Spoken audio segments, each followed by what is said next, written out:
sebuah kayu dililitkan dengan benang-benang merah, kemudian disampaikan sama orang tua, pegang ini untuk bungkuk.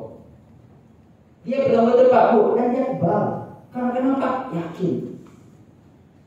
Kita zaman sekarang logika itu lumayan. Masa kayak begini kasih kebal Kak? Artinya apa? Kita sudah tidak percaya sebenarnya. Sama juga Tuhan. Pada saat kita minta doa sama Tuhan, minta uang 1 miliar misalkan minggu depan, sudah nih berdoa berpikir lagi, bisa juga ya? Bisa juga dapat itu. Artinya apa? Ragu sama Tuhan. Padahal Allah sendiri bilang, minta nih berapa yang kau mau. Itu sebenarnya tidak ada. Makanya kalau kita berlogika dengan Tuhan, tidak akan jadi apa-apa. Karena kenapa Pak? Because your life is your mindset. Hidup kita itu tergantung apa yang kita pikirkan sebenarnya.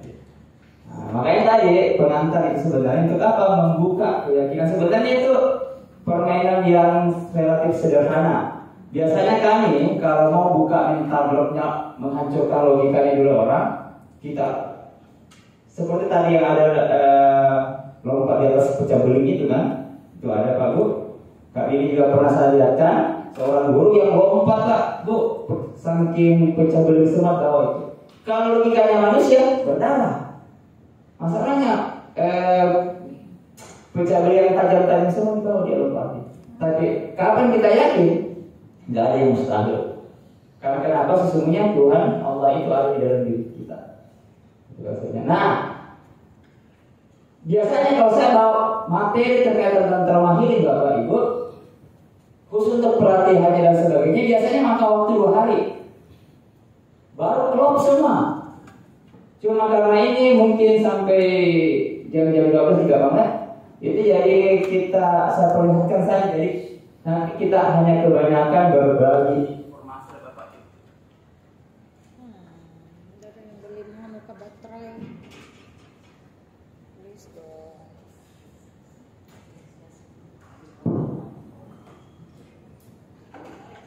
Terkait bagaimana sih mengatasi kebanyakan kalau saya ke tempat bencana dan sebagainya, umumnya itu teman-teman yang praktisi trauma healing atau pergi membantu fasilitator di pasca bencana itu terkadang bercerita, konseling dan sebagainya.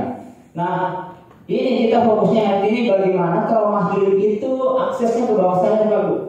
Karena kenapa? Kapan kita hanya aksesnya emosional permukaan, itu hanya sebentar saja. Karena kenapa? Trauma itu bukan di permukaan, tetapi dia harus mendalam masuk. Gitu. Makanya saya nanti kita memperlihat apa sih bedanya antara trauma healing umum yang selama ini Bapak Ibu gunakan dengan konsep trauma healing yang aksesnya ke bawah sadar. Gitu. Nah, sebelumnya saya perkenalkan diri dulu. Nama saya Syarif Diomed, saya Magister Biomedik Pak Bu. Kemudian sekarang saya sementara tempuh dokter juga. Itu mana tadi pointernya. Nah bawain Bapak.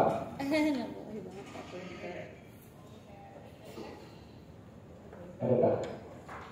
Maksudnya kenapa ketemu Bapak? Oh. Saya kira apa ya? Oh, ini sih.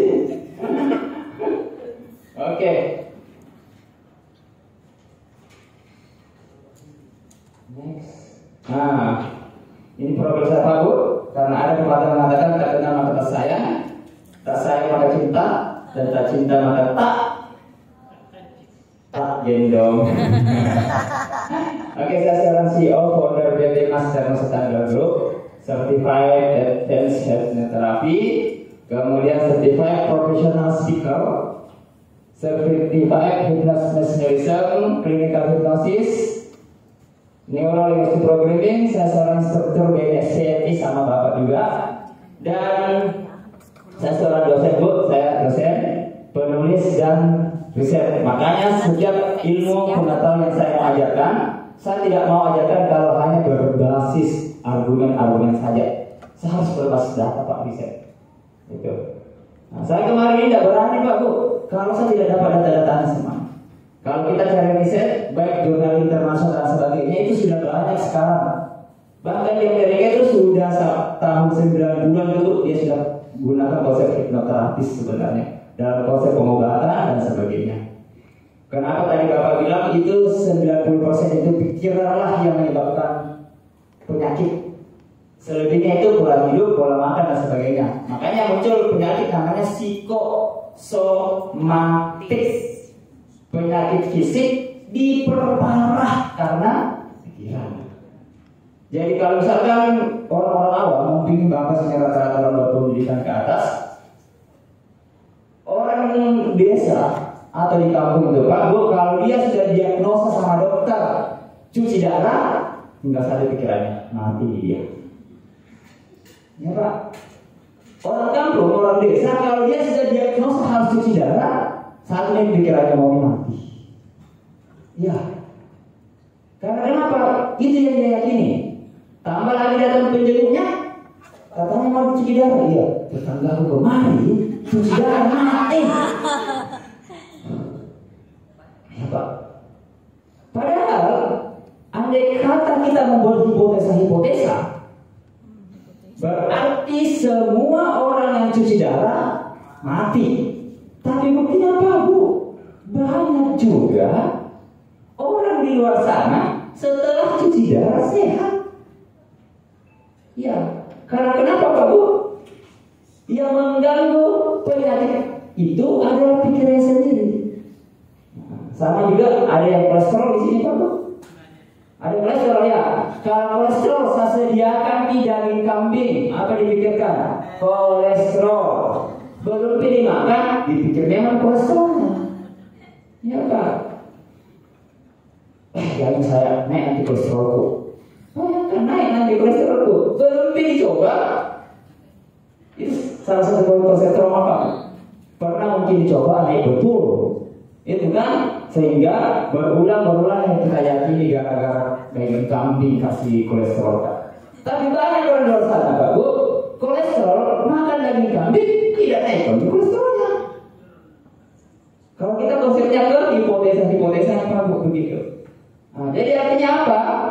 Pikiran memang itu yang mempengaruhi semuanya. Itu belum dilakukan merasa tidak bisa mungkin. Itu, jadi ranahnya ke sana.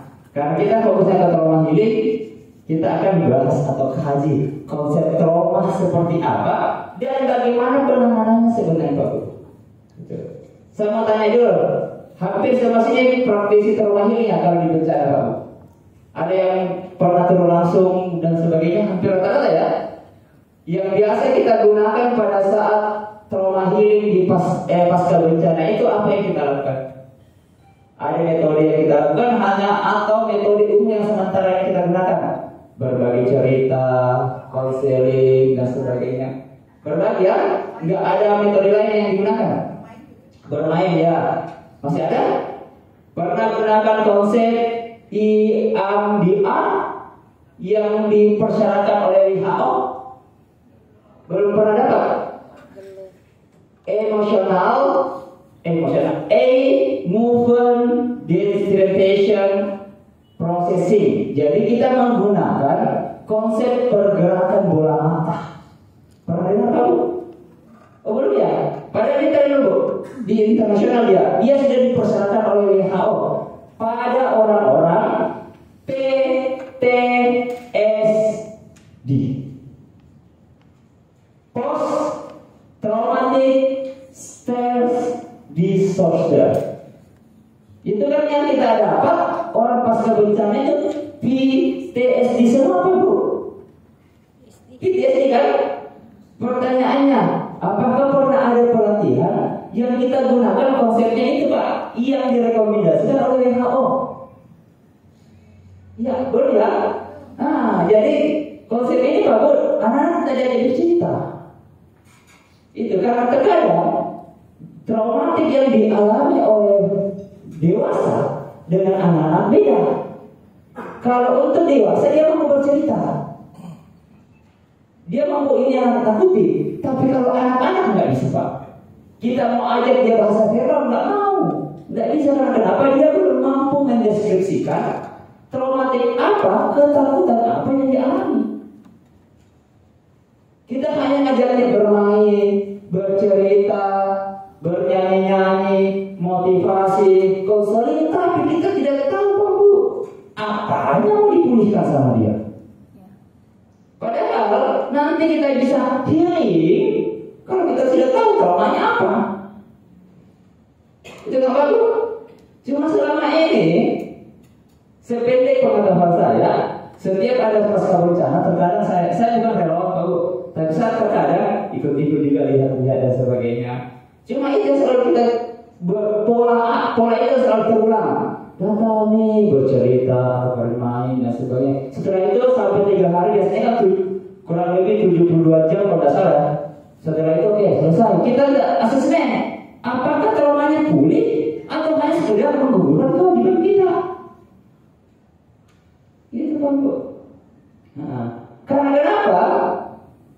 Yang kita lakukan, metode yang selama ini kita gunakan dalam konsep trauma healing di Indonesia hanya berbasis psikososial.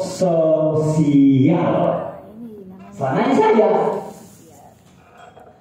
psikososial saja Pak Bu. Tapi kita tidak nyentuh traumanya kemana. Dalam dokumentasi sudah trauma ini sudah selesai, oke selesai. Tapi kita tidak pernah mendapatkan asesmen jelas. Oh pasca bencana ini memang anak-anak mengalami penurunan trauma dan sebagainya.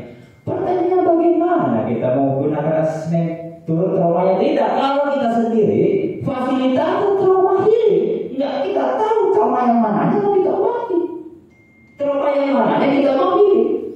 Bisa saja kita healing, kita anggap traumanya bencana kebakarannya, ternyata bukan itu traumanya. Itu Pak Bu.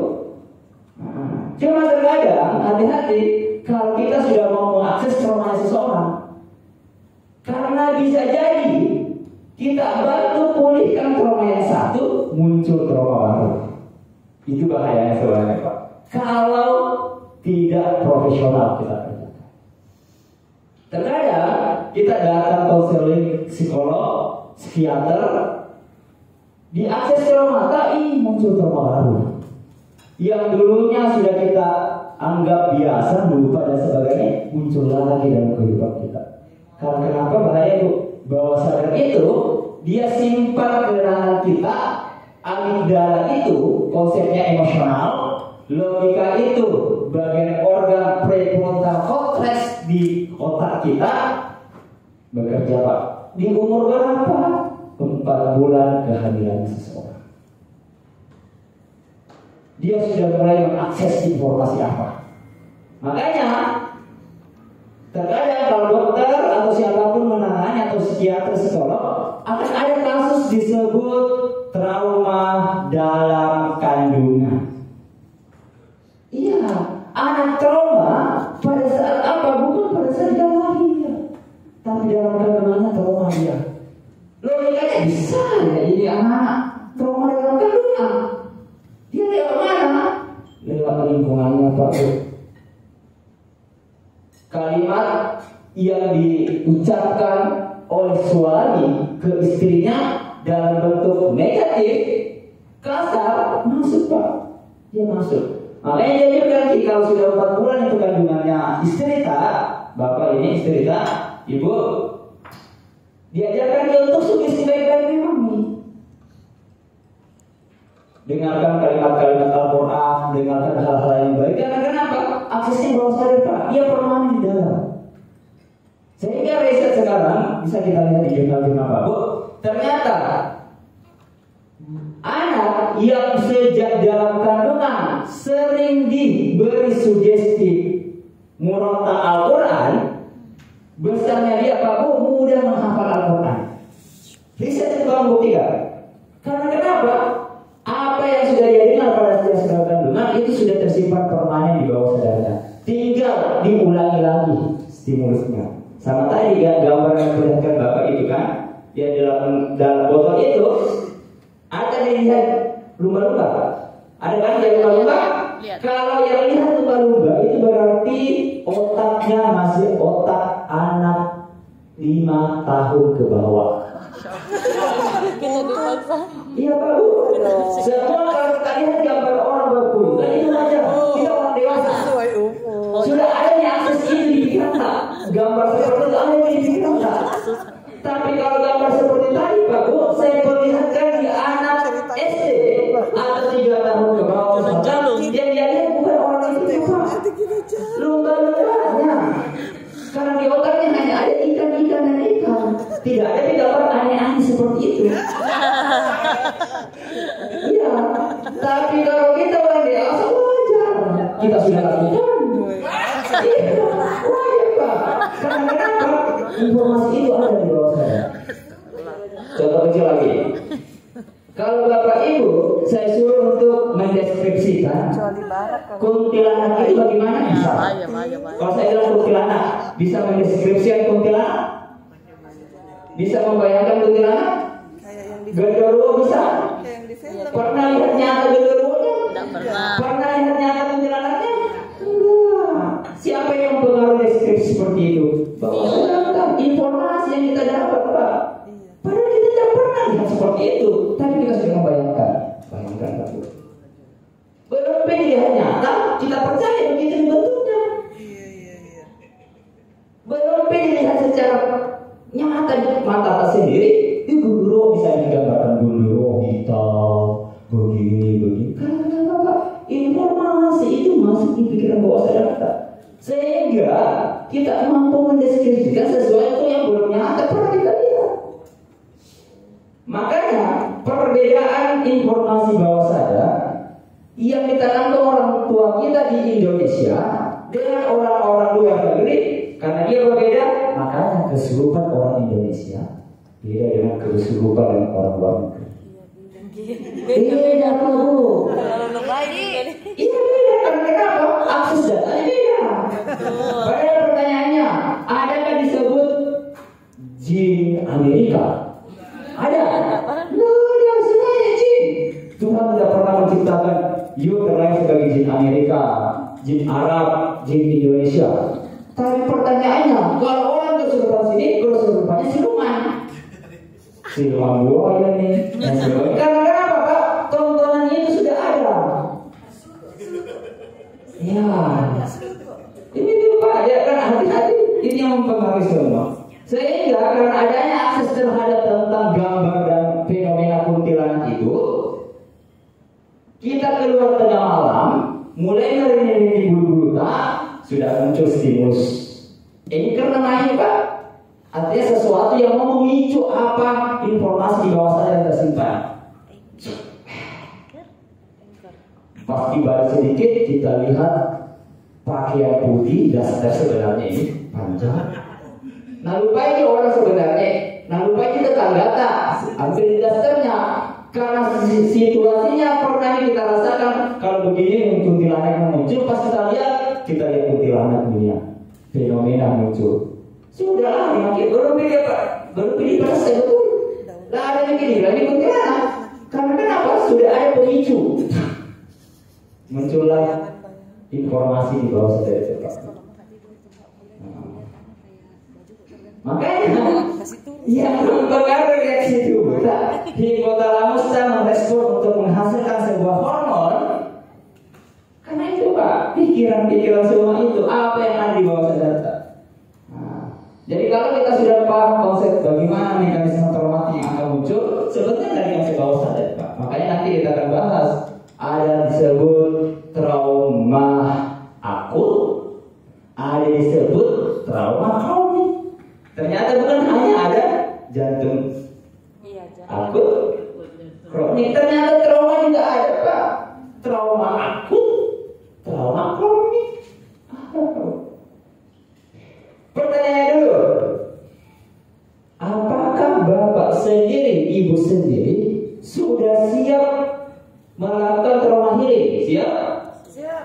Kalau siap, berarti kita harus siap juga mengatasi trauma tersendiri. Bagaimana kita mau maksimal mentrauma healing seseorang kalau kita saja belum bisa menghealing trauma tersendiri? Padahal ini trauma yang mau dihilir nantinya.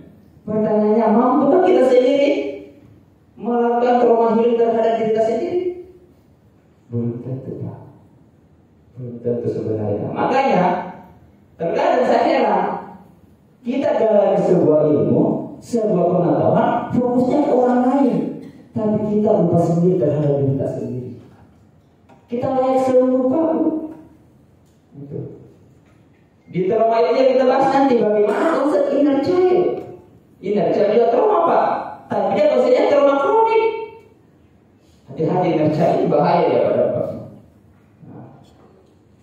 Kalau kita tidak tahu mendeskripsikan atau mendiagnosa kita ambil bahasa dokter ya, diagnosa bentuk traumanya seseorang, kita ke lapangan pasca bencana, kita dapat seorang ibu atau misalkan umurnya sudah bisa berlogika dia, kita coba mentrauma healing dia karena efek bawah sadarnya kita lupa ternyata ini orang ada inner child-nya tertanam. Kita gali trauma, mau menyembuhkan trauma healing karena bencananya, ternyata terbuka inner child masa lalunya. Parah, Pak. Lebih parah lagi deh. Jadi trauma healing itu yang profesi kita yang mau trauma healing itu luar biasa sekali sebenarnya dia. Makanya dilarang itu seorang trauma healer ke lapangan perbaiki emosionalmu. Karena kenapa? Kapan kita tidak kuat emosional, tapi kita sendiri kena mental. Gitu. Jangan tidak boleh setengah-setengah. Bisa bangsa nggak Bu? Nah itu dulu ya maksudnya. Bisa lihat kecil ya. Iya kecil. Saya baca katanya. Ada aspek Pak, ada trauma healing umum yang selama ini kita gunakan. Kemudian ada ternyata trauma healing yang berbasis bawah sadar. Yang berbasis bawah sadar itu salah satu yang direkomendasikan WHO itu tadi yang saya bilang EMDR. Bisa kita cari-cari itu bagaimana konsepnya. Jadi dia itu konsep kita tidak cerita sama anak, tidak cerita, tapi kita hanya menggunakan tangan kita untuk menggerakkan bola matanya dia. Sambil nanti terang ada posisi untuk apa penguatan positif masuk dalam tubuhnya. Pernah dengar konsep EFT Pak? Emotional Freedom Technique. Itu salah satu metode masuk nanti di MDR itu. Saya kira Bapak sudah dapat ini terkait tentang konsep itu. Dari segi pendekatan trauma healing ngomong, itu dia konsepnya kognitif dan emosional permukaan. Misalnya konseling, bercerita, atau pelatihan motivasi. Iya yang selama ini kita lakukan. Sedangkan trauma healing berbasis bawah sadar langsung ke akar emosi melalui proses bawah sadar, hipnoterapi, inner child healing, dan reprogramming subconscious. Dia kesana dia dari ke bawah sadarnya orang. Itu pendekatannya dulu. Ke dalam proses. Di sini dasar paling membedakannya. Trauma healing yang kita lakukan selama ini itu kebanyakan basisnya adalah menghadapi trauma. Dia sana. Jadi konsepnya kita coping sebenarnya Pak, menghadapi masalah. Kita bantu penyintas itu untuk menghadapi traumanya. Padahal trauma itu tidak bisa dihadapi Pak. Tidak akan bisa. Kalau mau sembuh, traumanya tidak dihadapi, harus dilepas. Semakin dihadapi, semakin sakit Pak. Nanti saya logikakan bagaimana konsepnya. Sedangkan berbasis bawah sadar itu fokus pada melepaskan trauma dari dalam. Jadi kita lepaskan. Kenapa kita mau repot-repot simpan sesuatu yang bagi kita negatif? Lepaskan saja. Sama halnya sakit hati Pak, sakit hati trauma Bu. Karena sudah menyentuh diri dalam, semakin kita lihat mukanya semakin sakit hati. Sembuh mungkin 1-2 tahun, tapi lukanya masih ada. Kita lihat lagi mukanya sakit lagi. Karena kenapa? Belum disebut traumanya. Kita hanya berusaha untuk melupakan, tapi bukan untuk melepas. Ya, kita hanya melupakan. Itu salah satu bentuk pertahanan tubuh sebenarnya. Cuma konsepnya bahaya negatif. Kebanyakan seseorang menghadapi trauma cuma satu, itu traumanya. Pertanyaannya lupa, belum tentu sembuh. Iya. Cuma satu cara yang bisa sembuh dari trauma, lepas dia. Kenapa kita mau mempertahankan sesuatu yang merusak diri kita? Contoh, tetangga toksik, itu kan? Kita terus toksik. Kapan kita masuk di bawah sadar kalimat itu, kita sakit Pak. Kita sakit, dia bagaikan seseorang bawa pisau tusuk jatuh tak. Sakit di sini Pak. Setelah itu, orang itu pisaunya dia lepas, dia pergi, ketawa-ketawa. Pisaunya masih ada dalam diri kita. Tapi orang itu sudah ketawa-ketawa. Setiap kita mau ketawa, kita sakit hati. Karena kenapa? Pisaunya masih ada di diri kita. Orang itu ketawa-ketawa, tapi kita tak sakit hati. 1 tahun, 2 tahun, lukanya sembuh. Pasti luka kan begitu Pak. Meskipun masih ada pisaunya, dia akan beregenerasi untuk mempenyembuhan sendiri. Tapi pisaunya masih ada Pak.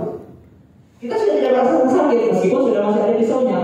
Tapi kapan kita lihat mukanya itu lagi orang, pisaunya lagi goyang, luka lagi kita. Makanya kalau salah satu indikator untuk mengetahui bahwasanya apakah kita sudah sembuh dari rasa iri hati atau sakit traumatik itu, seseorang yang sudah pernah kasih buat kita trauma, kita lihat mukanya biasa-biasa mati, baru sembuh mati. Tetapi kalau kita lihat mukanya saja sakit lagi sudah masa trauma kita. Jangan mukanya, storynya saja kita lihat. Itu trauma lagi Pak itu. Itu maksudnya dia. Nah, teknik relaksasi, journaling dan mindfulness ini biasanya kita gunakan kalau di trauma healing biasa kan. Kalau kita di bawah sadar bullying ya, hipnoterapi, regresi trauma, ini nanti sebenarnya yang teman-teman yang bergabung nanti di fasilitator yang dibawa oleh DPD Kota Makassar, ini saya diwajibkan katanya sih sama Pak Ketua tadi, diwajibkan saya harus ajarkan bapak-bapak ini teknik seperti ini. Saya diwajibkan katanya. Nah, karena kenapa kalau ini yang berbasis ini tidak ada inovasinya sebenarnya. Makanya karena inilah Aganta itu muncul. Kak jadi, nah itu sebenarnya. Jadi teman-teman pendongeng dan yang bergabung di fasilitator tadi itu setelah ini kemungkinan besar akan ada pendampingan lanjutan untuk teknik-tekniknya nanti. Itu rencananya sebenarnya. Oke, seperti itu. Waktu pemulihan dia bertahap seringkali berulang-ulang, tetapi kalau dia konsepnya ini kita gunakan Pak Bu, ini cepat dia. Efektivitas trauma ini dan sebagainya, transformasi ini sebenarnya bisa nanti kita dapat materinya. Cepat-cepat saja. Nah, ini pertanyaan dulu, apa itu trauma? Apa ya? Kasih tahu nggak ya? Yang membuat orang gelisah, sesuatu yang sesak dada, sesak di hati, tidak bisa makan, tidak bisa tidur, tetangga beli mobil, kita kesakitan, tetangga beli AC, kita kedinginan kepanasan, tetangga beli kulkas, kita kedinginan. Trauma sama itu di hati. Artinya ternyata penyakit hati dia trauma Pak Bu. Lihat temannya bagus karirnya, sakit hati desain. Tuh. Hati-hati trauma itu Pak Bu. Tapi kebanyakan kita ego ada. Karena kenapa? Takutnya kalau kita anggap diri kita trauma atau ada sedikit gangguan mental, tapi ke psikolog dikira nanti orang gila. Itu bagi kita sebenarnya Pak Bu. Padahal mental kan mau diperbaiki. Maka pergi dulu perbaiki yang ke psikolog bertanya gila kok. Ya Pak Bu. Artinya apa? Yang membuat kita gila orang lain sebenarnya. Kita tanggapi pikirannya sudah gila betul Ki. Iya. Nah, makanya tanya berapa bakalan itu orang gila itu jarang sakit. Karena kenapa? Tidak pikirkan dia apa makan, intinya kenyang. Dia tidak pikirkan di mana tidur, intinya enak tidurnya. Tapi kita, jangan di sini banyak bakterinya. Oke, pokoknya kenapa? Nah, ini situ memang dulu. Saya tidak ajak untuk kotor-kotor, tidak. Kita hanya berbasis kesananya dulu. Kebersihan dan sebagainya itu tambahan lah. Makanya dikatakan kebersihan adalah sebagian dari iman. Trauma itu apa? Ternyata luka emosional yang terjadi akibat pengalaman yang sangat menakutkan, mengejutkan atau menyakitkan sebenarnya. Itu trauma sebenarnya. Kalau nanti ditinggal pacar tak trauma kamu. Kalau dilihat mukanya sakit hati tak? Ditinggal menikah lagi, kapan dia trauma? Kalau kita lihat dia lagi sakit ki. Trauma itu bang.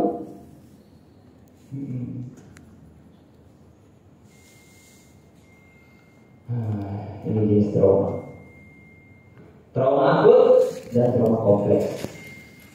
Di BPBD yang kebanyakan dipulihkan, dihiling, itu rata-rata trauma akut.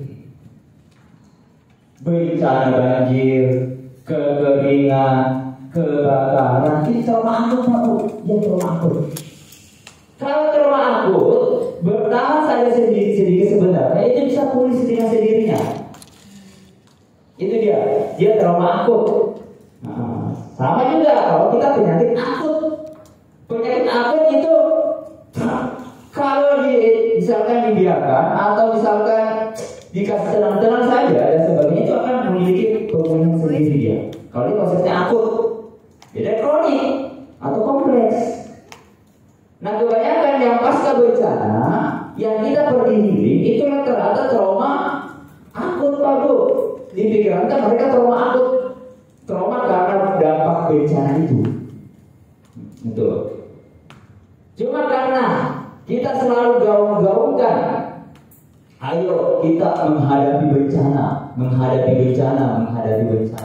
Makanya bencana menganggap kita musuh. Karena kenapa? Belum bencana mau dihadapi. Iya. Cocoknya apa bagi saya? Menyikapi bencana. Tidak bisa kira bencana apa Bu? Tahu itu bencana mati. Yang perlu apa? Disikapi bagaimana? Positif, bagaimana penanganannya, bagaimana itu harus disikapi dia. Bukan malah dihadapi. Itu. Jadi cuma karena kata itu sebenarnya selalu tergaungkan, itu yang mempengaruhi pikiran kita. Trauma akut seperti apa? Seperti tadi, kebakaran orang, hilang rumahnya dan sebagainya, dia menganggap trauma karena kebakaran, berarti dia disebut trauma akut. Traumanya karena kebanjiran, trauma akut.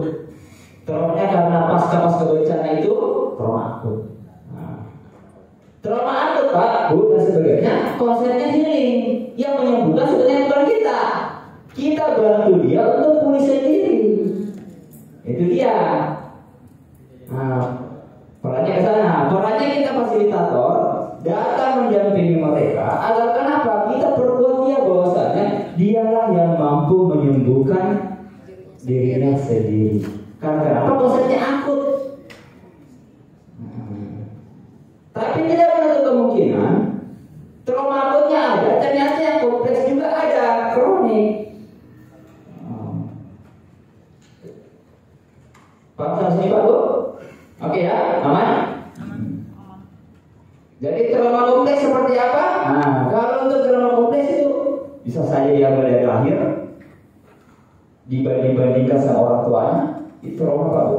Makanya kalau dapat di anak usia SMA atau mahasiswa, tipenya dia tidak percaya diri, saya yakin dia trauma. Kenapa saya kena trauma? Saya yakin pada saat dia kecil, dia selalu dibanding-bandingkan sama orang tua. Hati-hati, efek perbandingan itu Pak Bu membuat psikologi anak tidak mempercaya diri sendiri. Kalau dapat ke keluarga, anak, adik dan sebagainya, disuruh dia bisa, tapi disuruh tampil di depan, tidak bisa tidak percaya diri. Coba kita tanya, pasti mereka pernah dibandingkan waktu kecil. Iya, aku itu kawan orang nih. Iya, ini orang jago.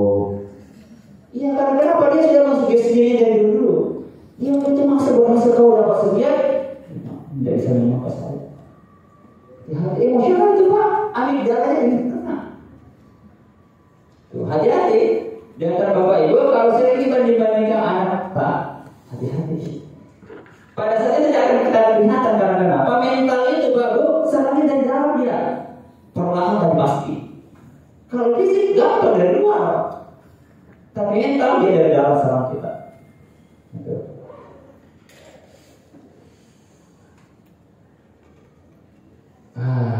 Sepertinya logika tadi.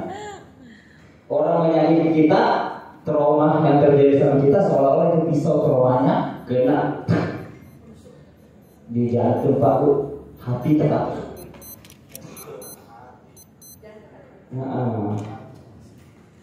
Hati lo simbol, heart itu jantung. My heart bukan hatiku, tapi jantungku. Karena kenapa? Jantung representasi dari segalanya. Sakit hati ki berdebat-debat jantung tak ada sakit jantungku. Bukan sakit hati, sakit hati Pak. Jantung kan di sini. Makanya pada saat kita sakit hati, yang diberikan ini teh sakit hatiku. Tidak pernah di sini. Karena kenapa jantung tak sebenarnya? Representasi ada perubahan siklus peredaran darah yang menyebabkan itu. Kadang naik, kadang turun. Bahagia juga begitu. Pengaruh dari perubahan sirkulasi darah dipengaruhi efek kerja dari hormon sebenarnya. Nah, trauma yang terjadi Pak saat trauma seperti ini. Saat trauma kelihatannya satu pisau dia tusuki sudah nempel. Penyebab trauma itu lepas tuh, tapi pisaunya masih ada. Maka kita akan buka terus. Kalau satu trauma jadi masalah, tapi kalau traumanya seperti ini, pisau ini, gara-gara Pak Bu. Satu trauma, trauma kompleks salah satunya juga apa? Bullying Pak Bu. Trauma kompleks itu selalu diulang-ulangi, itu menjadi trauma kompleks. Seperti layaknya satu pisau ditanda-tanda dari pisau lain.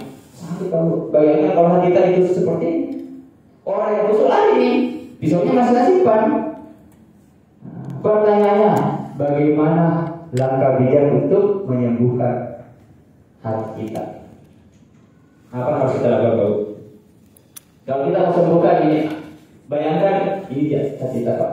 Bayangkan ini hati kita, ini jantung kita semua, dan ini adalah penyebab trauma yang kita rasakan. Pertanyaannya, kalau kita mau sembuhkan ini di atas, apa harus kita lakukan? Cabut pisaunya. Cabut pisaunya Pak Bu. Hanya itu caranya satu-satunya. Karena kapan kita biarkan hati kita atau diri kita sembuh dengan sendirinya, tanpa kita harus cabut ini pisaunya, memang lukanya sembuh, tapi pisaunya masih ada. Suatu ketika ada penyebab mengakibatkan pisau ini goyang, sakit hati lagi. Tetapi kapan kita sudah lepaskan,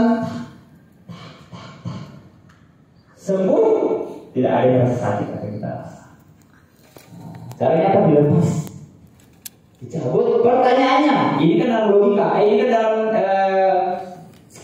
istilahnya perumpamaan. Tapi pernyataannya kalau dalam segi kenyataannya harus diapa? Pisau ini apa? Caranya dilepas bagaimana? Ikhlas. Ya, memaafkan. Ikhlas belum tentu memaafkan. Ikhlas. Iya, harus dimaafkan Bu. Makanya kalau kita bilang maaf, kalau kita tidak mau terima, jangan saya maafkan. Ikhlas memang bisa diikhlaskan, tapi belum tentu. Iya, saya ikhlaskan perbuatanmu, tapi saya ingat terus kejadiannya. Iya, makanya ada terapi namanya forgiveness terapi.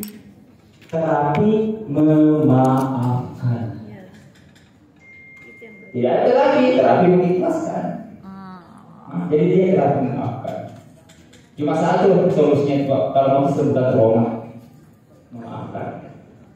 Memaafkan berat sebenarnya, tapi hanya itu caranya untuk lepas ini. Ya kita paham. Memaafkan itu bukan berarti kita maklumi apa yang dilakukan. Bukan. Memaafkan bukan berarti kita biarkan memang begitu kelakuannya, tidak. Tapi memaafkan untuk apa? untuk kesehatan tak sendiri. Itu konsepnya dia, Pak. Next. Azam. Mekanisme. Ini bisa saya cari di rumah. Oke. Mekanisme pertahanan diri yang merugikan ada, Bu. Ini terkadang mekanisme ini dari kacamata sementara itu menguntungkan, tapi ternyata malah dia bisa merugikan. Yang pertama ini disosiasi. Fase di mana orang itu istilahnya trauma itu dia pisahkan sama dirinya, dia tidak mau lagi, tapi dia tidak sembuhkan. Itu makanya terkadang anak atau siapapun yang masuk fase disosiasi itu terkadang orang tenang, dia tapi luka dalam, mentalnya hancur, rapuh. Makanya kebanyakan Pak Bu ternyata ditemukan orang yang bahagia kelihatan di permukaan, orang yang selalu ketawa-ketawa di permukaan, di lingkungan kerja tak biasanya dialah orang yang mengalami trauma mental yang berat. Ya Pak, karena kenapa? Dengan cara ketawanya lah membuatnya tenang. Itu dia. Kalau kenapa? Dia tidak mau memikirkan itu sebenarnya. Dia pasti disosiasi itu dia. Tapi hati-hati kalau kita mempertahankan fase ini, malah fase inilah yang akan menghambat pemulihan nanti. Kemudian ada fase ini, numbing atau kebas emosi. Pernah istilah kebas emosi, Pak? Kalau kebas emosi ini, tipe anak kalau dapat kebas emosi, meninggal mamanya biasa-biasa nih, meninggal bapaknya biasa-biasa nih. Karena kenapa? Emosinya pernah selalu dipicu trauma oleh trauma, Pak. Sehingga menganggap biasa-biasa itu apa? Yang harusnya menangis, tidak menangis. Karena kenapa? Emosinya, amigdalanya sudah tidak merespon konsep emosi lagi. Itu hati-hati. Kemudian yang berikutnya ini salah satu cara untuk menghilangkan trauma sebenarnya kadang kita gunakan konsep lupakan saja, tidak usah ingat-ingat. Nah, makanya kalau kita konseling dengan orang-orang yang belum paham bagaimana bekerja trauma itu, makanya jadi kemarin ada masalah berat sekali masuknya, jangan lupakan saja. Ya bisa dilupakan dan belum tentu pulih kalau ini konsepnya dia. Dan terakhir ini over control. Over control bukan seperti anak autis, enggak. Over control. Over control ini di mana kontrol bahwasanya ternyata terlalu berlebihan. Ini ditemukan pada anak-anak yang tipenya perfeksionis. Anak perfeksionis itu adalah mental, Pak. Mungkin mental dia. Karena kenapa? Tidak mau nih kalau tidak sempurna. Ini bahaya ini. Karena kenapa dia over control. Kemudian orang yang selalu menganggap dirinya kuat terus, pokoknya harus kuat.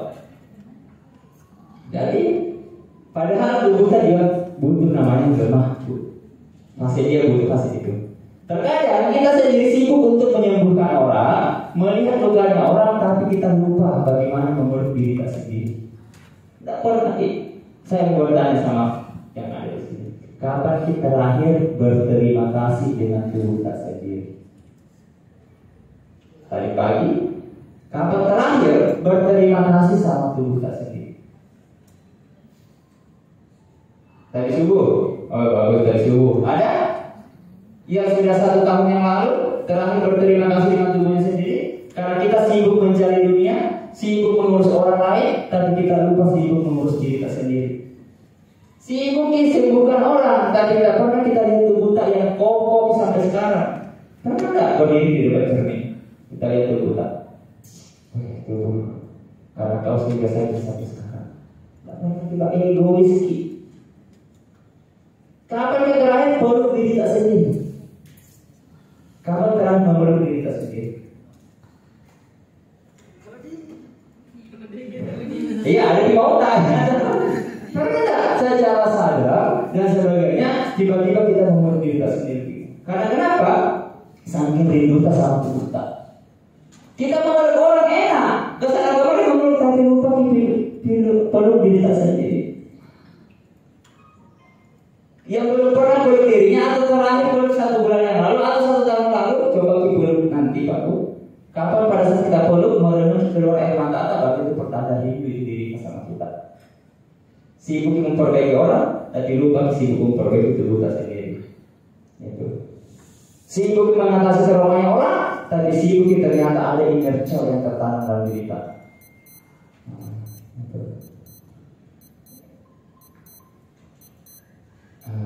Trauma ini yang sering terjadi di lapangan Indonesia ini. Setelah gempa, banjir atau konflik fasilitas mengajak anak-anak bermain, menggambar dan bernyanyi. Itu kan? Kalau konsepnya Gamaliel itu berdongeng-dongeng lah, bercerita dan sebagainya. Ingat, itu bagi kami itu adalah trauma healing secara umum Pak. Hanya sebetulnya emosional permukaan saja. Kemudian untuk dewasa biasanya hanya diberi edukasi singkat dan doa bersama. Ini ya Bu, kalau orang dewasa dikasih edukasi dan sebagainya, berdoa sama-sama, semua ini hak Tuhan dan sebagainya. Tapi kita sentuh sebenarnya apa? Dan ternyata kebanyakan sekarang berubah konsep trauma. Kayak di Makassar ceritanya, malah orang bersyukur kalau bencana. Karena kenapa? Banyak bantuan. Iya. Saya pernah terjadi. Kita lewat di jalan tengah dan Manggala. Saya tanya begini, kira-kira bulan 12 apa terjadi di air? Banjir. Kan kebetulan saya tinggal di sana. Banjir itu saya bilang, kenapa kita tahu-tahu bilang banjir? Iya, datang suka Tuhan. Iya, artinya apa? Dia suka tahu banjir. Yang tadinya dia harus beli beras gratis Pak. Dari BPBD ada, dinas sosial ada semua Pak. Jadi artinya apa? Banjir itu bagi dia menyenangkan. Karena menyenangkan, dia berdoa supaya banjir lagi. Bagi sebagian orang sebetulnya, tetapi itu perlu diedukasi. Karena kenapa? Sebelum banjir, mereka sudah berpikir untuk banjir. Makanya Tuhan datang banjir. Dia syukuri banjir itu Pak Bu. Lain saya kartu mbak dari aku, lain kapan tuh nama azab asali. Kalau nggak syukuri nikmatnya Tuhan, tambah Tuhan. Makanya warga nak syukuri banjir, ditambah banjirnya. Karena syukuri banjirnya. Dia nak suka, gitu kan? Nah itunya. Tapi kebanyakan saja Bu. Ternyata representasi terhadap banjir itu, oh banyak bantuan kayak gini, itu kan? Makanya kalau tidak ada banjir, bingung nih juga BPBD. Mau diapakan daerahnya? Kalau dia belum bencana, oke? Ini kebijakan buahnya sebenarnya. Trauma tidak bisa hanya dilupakan, harus diproses. Bawah sadar harus disentuh agar luka dapat dilepaskan. Ini 3 utama. Bagaimana kita menjaga aman, rasa aman pada seseorang, melepaskan emosi lama, yang paling penting, menanamkan program positif baru pada dia. Ini konsep afirmasi sebenarnya sama dirinya sendiri. Kalian tangguh, kuat, menghadapi segalanya sebenarnya. Cuma kebanyakan kita ininya sampai ke sini. Terakhir, ini kayak terakhir. Oke, alhamdulillah. Sampai sini ada pertanyaan Bapak Ibu sebelum kita meninggal.